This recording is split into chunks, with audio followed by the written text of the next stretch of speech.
And in the NBA, 2 days ago on Thursday night, we had the Boston Celtics went down to visit the Brooklyn Nets. And yes, folks, the result of the game was probably what you thought without, the big three in Brooklyn. No Kyrie Irving still can right now still can't play home games. No Durant still healing from injury, and then no Ben Simmons. He has not been cleared to start playing yet. So you got the best of the rest versus a surging Boston Celtics team that I might add. That seem to be mostly healthy for the most part for their team right now. So I mean, let's call it what it is, Jay. You, I hate to beat up on the Brooklyn Nets right now, but this basically was the Boston Celtics versus melatonin because the Nets is putting people out right now. That's just what it is. They're not a very good product right now, and for obvious reasons, no team will be a good product without their three best players, right? So I don't want to clown on them too bad. But with that said, what what takeaways when you watch this game? What takeaways could you take away for the Brooklyn Nets?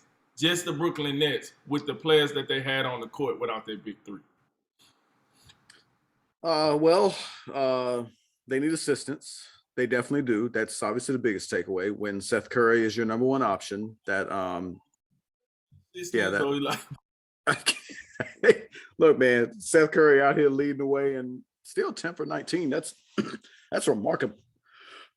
Excuse me. That's remarkably efficient for a guy who, at best is probably your fourth option, maybe your third at times. But I think that the biggest thing, like when you talk about the guys they didn't have last night, when I look at Patty Mills, 1 point, 0 shots made from the floor, that just tells you like who Patty Mills is. Like, and I'm not banging on Patty Mills. I like Patty Mills. I think he fits well on this team. When they have all their guys around, when you talk about guys like Seth Curry, Patty Mills, when to be able to play off of Ben Simmons is going to create a lot of open shots for them, as will Kyrie and KD when they return.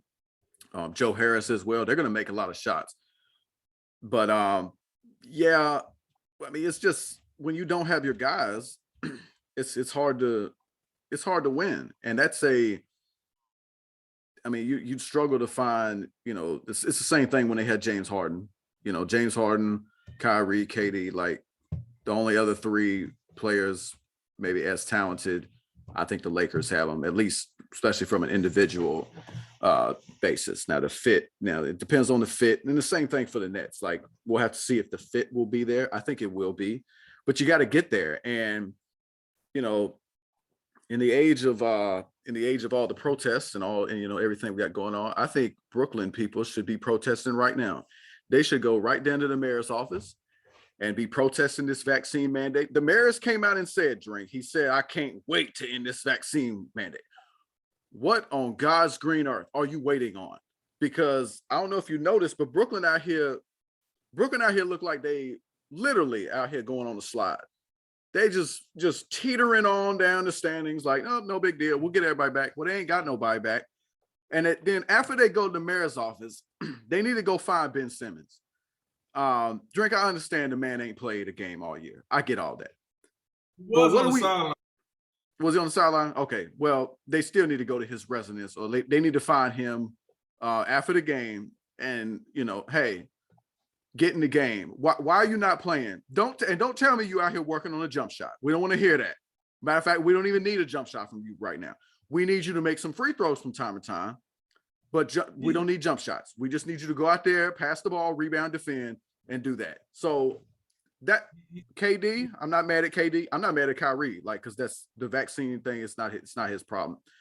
But I mean, I really don't know what else you could take away from the Nets. I mean, when they have their players, you got to imagine that they'll be somewhat a serious team. But I guess, like I've been saying, Drink the rate. Once you get past the All-Star break, the rest of the season goes quickly. So they need their guys in there. They need them.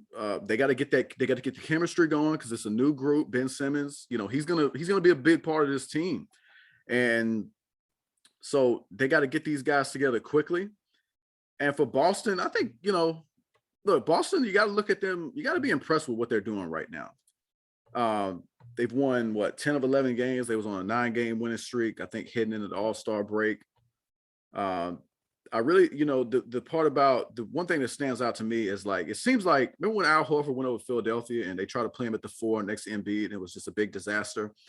Well, last night he's playing next to Robert Williams and it seemed to work. Now I'm not sure if that's something you can rely upon come playoff time because I'm getting flashbacks from like them Philly days when Elton Brand thought it was a good idea and it was just awful.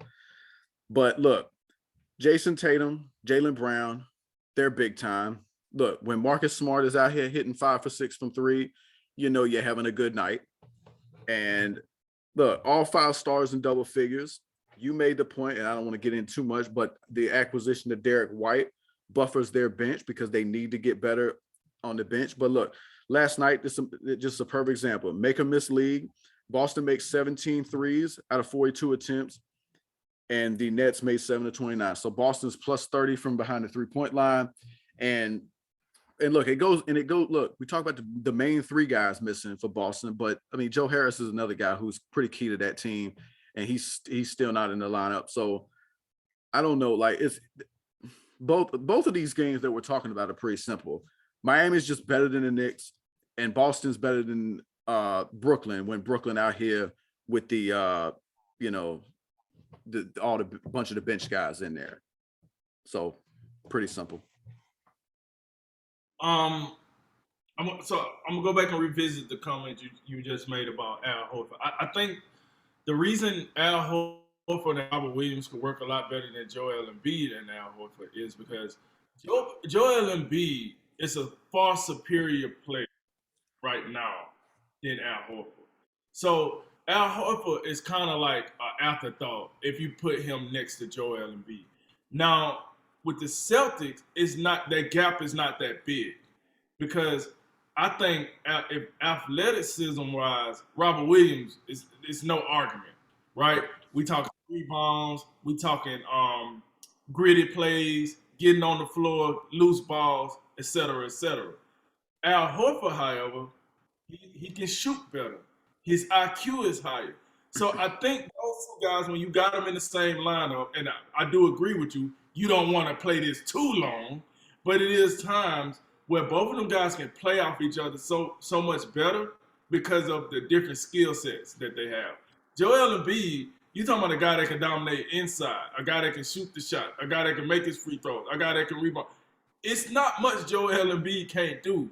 So when you have a guy like Al Horford out there, I just think it was a bad fit just simply because it's kind of like LeBron what we talk about with LeBron and Westbrook on the floor together.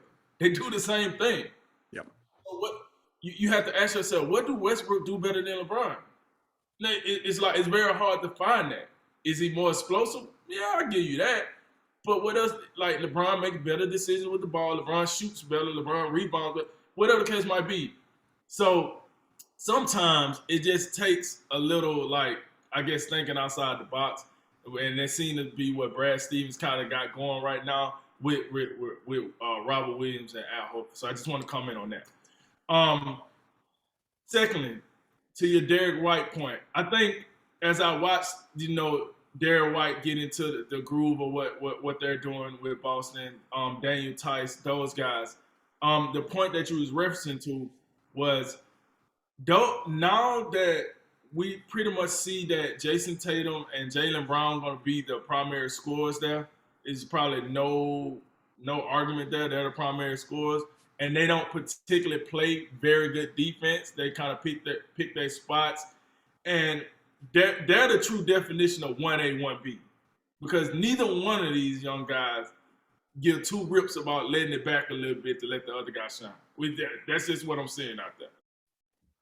A guy like Derek White gets to come in now, and he brings you defense. Coming from the Spurs, we know what the Spurs do. We know how Greg Popovich, how he develops. You got a guy that can handle the ball, that can run the second unit, because Marcus Smart will be on the bench now. And then, I forgot the guy, the backup point guard, but you you bring in Derek White. I just this is why I just thought it was such a good acquisition because Derek White is I think for Boston anyway is the perfect guy to come in with that second unit because you're still gonna have either Jaylen Brown or Jason Tatum out there on the floor at any given time. He's a guy that knows how to make those easier play, like non-flashy plays, I guess they call it. He know how to make those non-flashy plays. He know how to keep the offense on schedule, and he's a very good on-ball defender, which always help your team because they give you good defense on the perimeter. Where you got guys like Robert Williams and Daniel Tyson, to a lesser degree Al Horford that's taking care of the paint as far as defensively go, right? So that's why I really like that. And Charles Barkley, to his credit, he called them the players that do the dirty work, and I agree with him. That's why I like that they went and got those guys because I'm telling you right now, Jason Tatum, Jaylen Brown ain't doing the dirty work. Now Marcus Smart, he'll do the dirty work, but them two guys, you know what I'm saying, they're mostly offensive. So with that said, that's where I get that from. But to your point with what you're saying about Brooklyn, look, here's the deal. This is why I call them melatonin. Like, listen, you came out here with the C team, maybe the D team. You're playing Boston when they're kind of on their A team stuff right now. Boston, slowly creeping up. I still don't think Boston is an upper echelon team, even if they were to finish the regular season in the top three. I would have to see it in the postseason against Miami, against Milwaukee, against Philadelphia. So, like you said, it's pretty simple in our first two segments. One team is legit, the other team is not. But what I will say is this. My last point is this. I realized this as you was talking. Do you know the two teams that was favored to win the title this year coming into the season, Los Angeles Lakers and the Brooklyn Nets. If the playoffs started today, both teams missed the playoffs, right? They'd be both teams be in the play-in tournament. So both of them could miss playoffs because Yeah. if they lose, whatever the case might be, you're out of here. Yeah. So that's how to look at it. That's how easily the pendulum could switch in the NBA. You go from title favorite to play-in tournament to possibly missing the playoffs. And these, to your credit, these are both of the teams that had the best big three of any other teams in the NBA. Yep. Best big three. And they could mess around and miss the playoffs. So that's how simple it could be. But like you said, I agree with you. It just was a mismatch for both of these names we covered thus far. Hopefully these teams get better, be a more competitive product, and then we'll go from there.